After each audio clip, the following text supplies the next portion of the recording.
तुर्की और सऊदी अरब के Gwadar free zone में वेयर हाउस इंडस्ट्री के क़याम में दिलचस्पी। कंपनियां गवादर में अपनी तजारत की ख्वाहिश रखती हैं। तुर्की और सऊदी अरब ने टैक्स छूट के साथ गवादर फ्री जोन में बड़े पैमाने पर सरमायाकारी करने में गहरी दिलचस्पी जाहिर की है।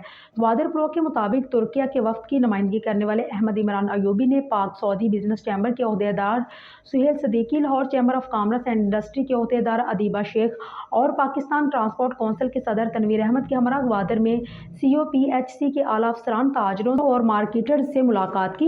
वफद ने गवादर फ्री जोन में वेयर हाउस के क़याम की ख्वाहिश जाहिर की, उसे ज्यादा कफायती तजारती लिहाज से फायदेमंद और नतीजा खेज करार दिया। गवादर प्रो के मुताबिक अहमद इमरान अयूबी ने कहा है कि अब तक तुर्क कंपनियां मुत्तहदा अरब अमारात की बंदरगाह जबल अली और जोन की सहूलियात का इस्तेमाल कर रही हैं। जबल अली महंगी और मसरूफ तरीन है। कंपनियां गवादर में अपनी तजारत की ख्वाहिश रखती हैं। यहाँ से उनसे मसनूई की सप्लाई, जिसमें टायर, ऑटोमेटिव पार्ट्स और बैटरियां शामिल है, वस्ती एशिया, जनूबी एशिया और मशरक वस्ता की मार्केटों में बेच दी जाएंगी।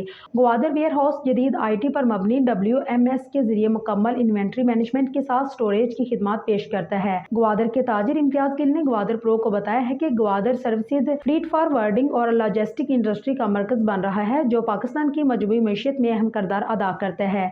उन्होंने मजीद कहा कि लॉजिस्टिक सर्विस फ्राहम करने वाले तमाम अवामिल तजारत की मदद करती हैं, जिनमें समंदरी फ्रीट, हवाई फ्रीट, कस्टम क्लियरेंस, गुदाम, सड़क की नकलो हमल, रेल नकलो हमल, पैकेजिंग, गुदाम और दीगर मुतल्लिका वैल्यू एडेड खिदमत शामिल हैं।